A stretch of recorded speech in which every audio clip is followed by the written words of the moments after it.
Perfekt. Jag är helt sömnlös nu. Hi, Anton. Hi, Adam. How's it going? I'm doing good. How are you? Pretty good, pretty good. It's kind of weird. We're rolling, right? This is awesome. Och så pratar jag engelska med dig också. Here's the thing. Welcome, by the way, to the Four Sound Studio. I'm here with Adam from Void Republic. How are you doing? I'm doing the most spectacular I've done in the whole week, really. There is actually a really fantastically good explanation to why we're speaking English. It's because that you're actually bigger outside of Sweden. Yeah, you can also see it as like we're smaller in Sweden than we are anywhere else. Mr. Glass is half empty. Exactly. Yeah, exactly. How was the gig, by the way? We weren't able to see. The gig was absolutely amazing. It's like you said, when we come to Sweden, where we spend, 1% of our touring time, basically, we don't really know what to expect coming here. We don't know what kind of reception we'll get. We don't know if it's going to be 200 people or 20,000 people in front of the stage when we go on. Luckily, it always seems to kind of exceed our expectations. Today was no exception.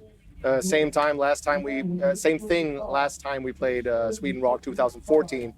It's just an amazing amount of people Because you're insanely huge in Germany. Just right? Insanely is a strong word. Sanely large. Insanely large. We're doing okay in Germany. We're doing very well in Germany. It was one of those markets that just kicked off very early. But it's a bit strange. I mean, we're not now like on the headline tour in the fall, which we're doing with a new album. It's like we're doing Sporthalle in Hamburg. It's 7,000 people, and then we go to Örebro and we do 11.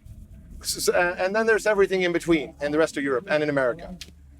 And we're still kind of battling that around, but it is getting more even around Europe. Basically, like France is catching up, Great Britain is catching up, and so on. I love where you say it's catching up.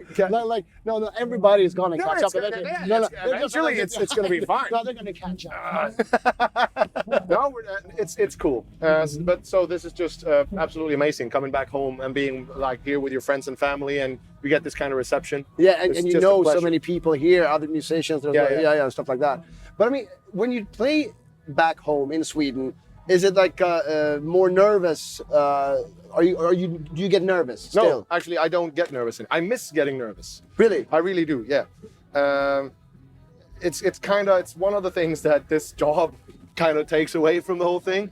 I'm excited, I'm pumped to go on, but I'm never like, Really? Even though it's like 25, 30,000 people, I mean... No, I'm even less nervous then, I'd say. But really? I'm not saying that I don't care, that I don't feel that we're about to go on, because I really do. And I love that feeling. And I love the feeling of having that excitement going. But to me, it's just a relief, really. I used to be very nervous, like in my very early days as a musician.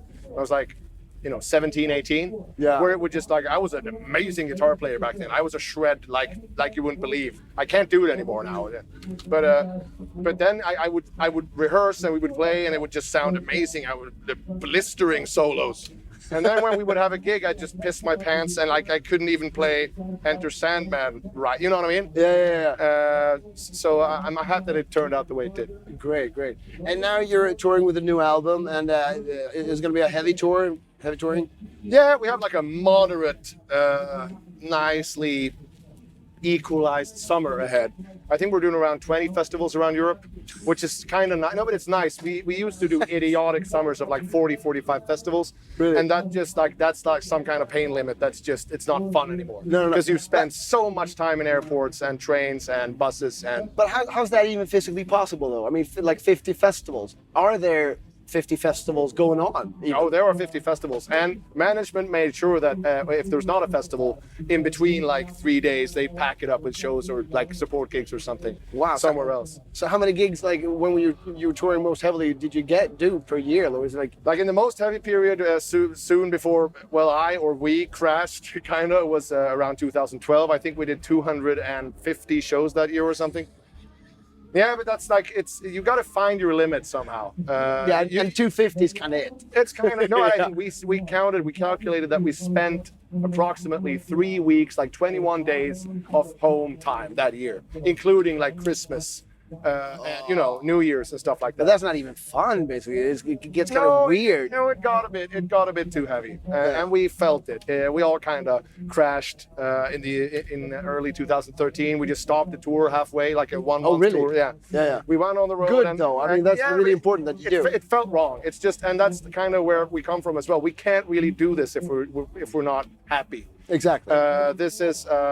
It's so easy to let this turn into a business, or like, not that you make it one, but the people around you who, you know, pay for the shizzle, or Yeah, like yeah, spend, you exactly. know, and they don't give a shit. They will send you out on the road forever because that's good for, you know, the thing. We started a band because we love playing music. Yeah. And we definitely want to tour, and we want to play, and we want to make records and stuff like that.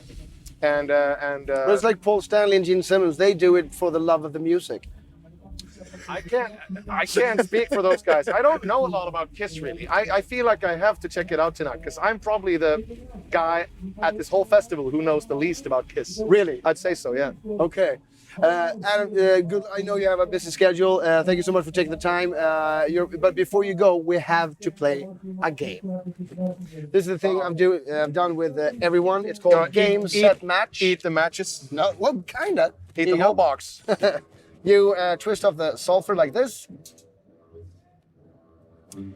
And before we go... What do you mean twist off the salt? No, just break it off. Just break it off. It hurts. Ow. Oh, yeah. And in your mouth, between your teeth, and then we're supposed to say like a famous rock song. And the longer title, the more fun it is. And you're supposed to guess what I'm saying, and vice versa. Yeah. That's it. Okay, I've had fun.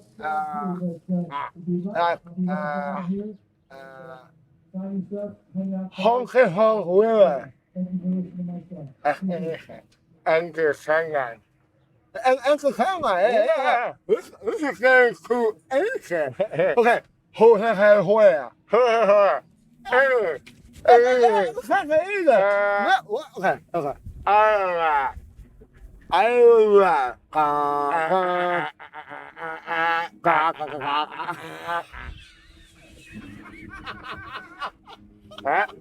Prayer or love?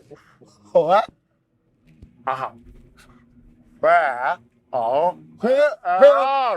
or love?